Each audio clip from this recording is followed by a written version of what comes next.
Soy David Páramo y mi palabra es en firme.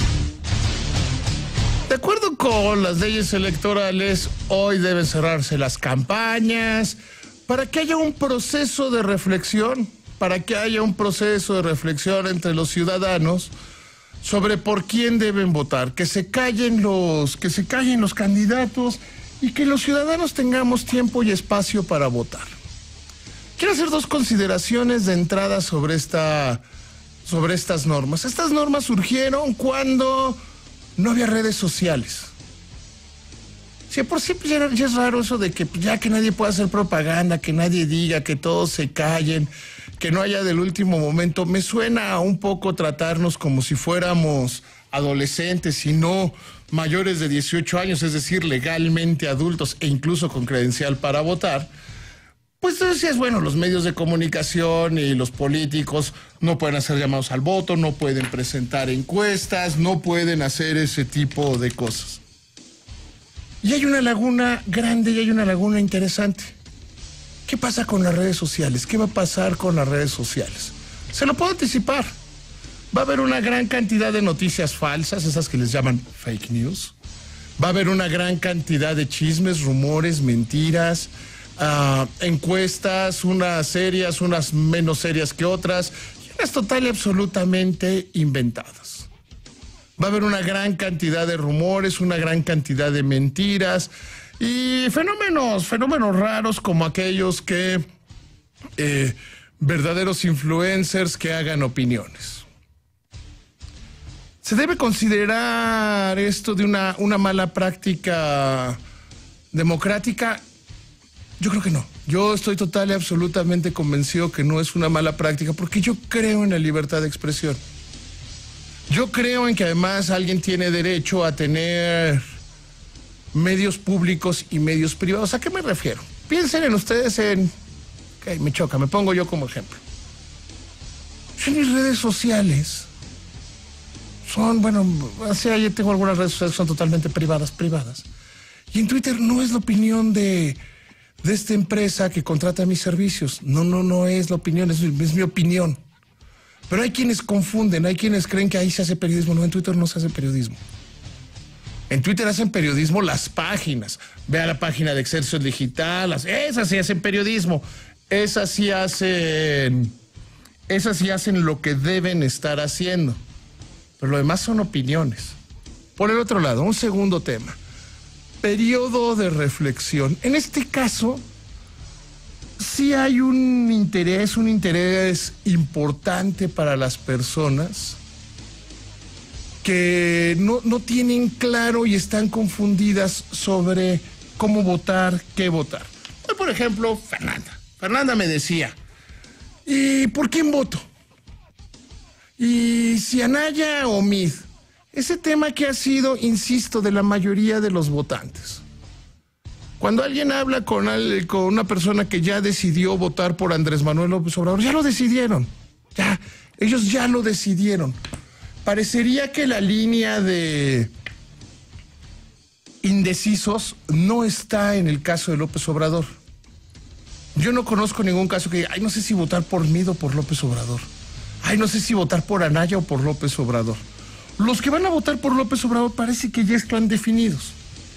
En el otro conjunto, en el conjunto de aquellos que no quieren que gane López Obrador, hay una gran división, hay una gran diferencia. No saben exactamente por quién votar. Y he insistido mucho en estos días, y será la última vez que lo haga hoy, porque incluso así marcan las normas electorales, en no creerle a las encuestas. Porque las encuestas todas tienen un sesgo, todos tienen una variación.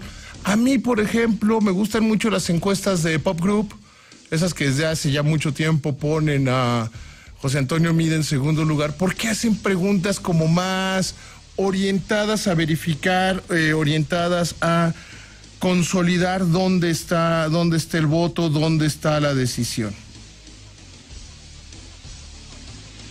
Y el punto aquí es justamente ese. ¿Cómo tomar una decisión? déjeme volvérselo a plantear, déjeme volvérselo a poner sobre la mesa. La semana pasada, el secretario electoral del PRD dijo que ya habían perdido la elección. Que el frente, este Frente Amplio, ya había perdido la elección. Incluso me voy a ir un paso para atrás. Tú no puedes decir que vas a hacer un gobierno de coalición y estarle mentando la madre a una de las fuerzas políticas del país. No puedes. O sea, si yo digo, oigan, Kabubi, Tocayo, el otro que no sé cómo se llama, ¿merecerá tener nombre? ¿O lo van a correr rápido? Dicen que es dice Esteban Arce que es el portero de Irán. No está Connie, bueno, e Israel. Yo digo, oigan, vamos a poner todas las decisiones, las vamos a tomar en conjunto en este programa y todos vamos. Y a la primera que me dice Israel, oye, yo pienso, no, tú no piensas, ¿eh? Yo decido. Así le ha hecho su campaña Anaya. Así ha hecho su campaña Anaya y ha terminado siendo una campaña en la cual pues los del PRD se sienten desplazados. Por eso el secretario de Elecciones dice la semana pasada, pues ya perdimos. O sea, imagínese, lo voy a poner en términos de fútbol soccer. Lo voy a poner en términos de fútbol. Imagínese que el asistente de Osorio, cuando van, digan, no, pues ya saben que yo me voy a salir del campo, yo ya perdimos. Hoy, la renuncia de Ifigenia Martínez es, sin lugar a dudas, la demostración de lo dividido que está el frente, de lo decepcionado que está el frente. Ifigenia Martínez, sin lugar a dudas, tiene todo mi respeto. Es una gran economista. Vemos la economía totalmente diferente, pero es una mujer seria, preparada, responsable, que por cierto siempre bromeaba cuando Guillermo Ortiz era secretario de Hacienda y gobernador de Banco de México, porque Ifigenia Martínez le dio clases en la universidad a Guillermo Ortiz. Siempre decía, mi alumno, siempre se refería como mi alumno Guillermo, y que diga, ya me voy, porque este partido no es lo que era, porque se subordinaron. Entonces, llegas a una alianza que ya está rota. ¿Ustedes creen que los seguidores del PRD van a salir a promover el voto por Anaya? Ya no lo están haciendo. Ya todo mundo se le volteó a Anaya. Los panistas, yo soy uno de esos casos. Yo soy un hombre que toda mi vida he votado por el PAN. Esta va a ser la primera elección que no lo haga. Porque yo dejé de ver en ese partido los valores que representaba, los valores con los que yo fui creado. Ahí quizá otra vez estoy hablando mucho de mí, pero bueno, se aguantan. Mi papá era amigo de los dirigentes del PAN y se reunía mucho con ellos, iban a la casa, y mi hermana y toda la familia. Hoy no me siento representado. Entonces Ricardo Anaya se ha desplomado. Ricardo Anaya quiere un gobierno de coalición, pero no se llevan entre ellos. Por el otro lado ¿qué veo en José Antonio Meade? Veo, sin lugar a dudas, sin discusión, al mexicano mejor preparado para ser presidente. Los romanos, una de las cosas que hacían en la antigüedad era que iban preparando. El emperador decía, a ver, dentro de mi círculo cercano, ¿quién, como dirían en el pueblo, quién se le ven patas pa' gallo, no? Ah, pues Marco Aurelio. Y lo empezaban a entrenar. Le daban cierta educación, cierta formación, le iban pasando de un lado al otro, al otro, al otro. Y cuando se murió el emperador, lo nombraban emperador. Y dije Marco Aurelio con toda intención porque fue el primer emperador que le heredó el cargo a su hijo y empezó a su hijo Cómodo, y a partir de ahí empezó la decadencia de los emperadores romanos. José Antonio Meade nos ha costado mucho dinero a los mexicanos como prepararlo.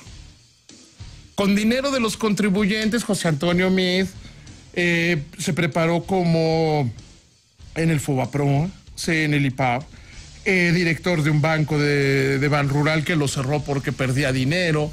Se preparó como coordinador de asesores, 2 veces subsecretario, 5 veces secretario de Estado en 2 gobiernos diferentes. Entonces es un servidor público puro. Es un servidor público puro que tiene una gran experiencia. Hay quienes se burlaban de la frase aquella de Luis Videgaray cuando dijo que iba a Relaciones Exteriores a aprender. Que dijeron, ay, ¿cómo es posible que diga que va a aprender? Esa es una falta de respeto. Pepe Mid no tendría que aprender absolutamente nada, conoce perfectamente, como nadie de los que están de candidatos, cómo funciona el servicio público. En este entorno le voy a pedir que estos días de reflexión evidentemente reflexione, evidentemente piense. Uno, piense que lo bueno nos toca a los mexicanos. Me angustia de pronto ver cómo México califica y hay quienes dicen, uy, pero calificó de panzazo. No, no calificó de panzazo. Calificó cuando le ganó a Alemania, le ganó a Corea y la tenía bien fácil. Cuando tienes esa posición, todas las combinaciones son fáciles. No es lo mismo llegar a un partido como llegó a Alemania, que ganaba o ganaba. O sea, México llegó, si gano califico, si empato califico, si pierdo y los otros, y el otro pierde o empata califico. O sea, la tenía realmente cachetona para calificar.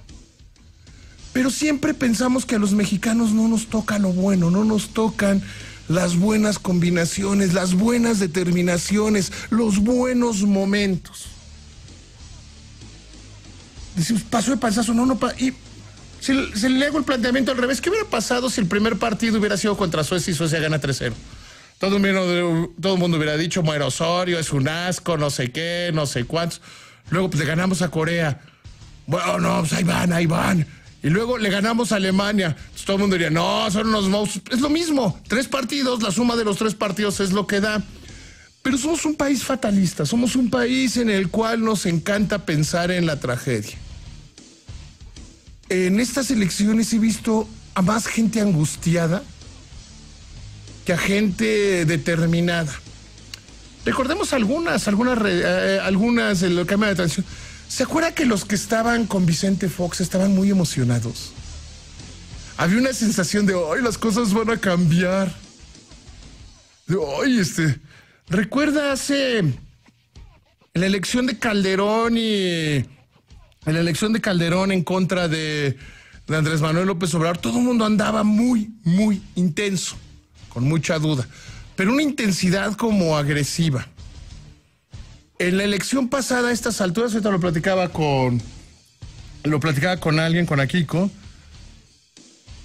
En la elección pasada, a estas alturas, usted, ¿cómo se veía Enrique Peña y su equipo? Rozagantes, hasta el copete en alto, todo acá, todo bien. Todo bien, pero bien, ¿a poco no?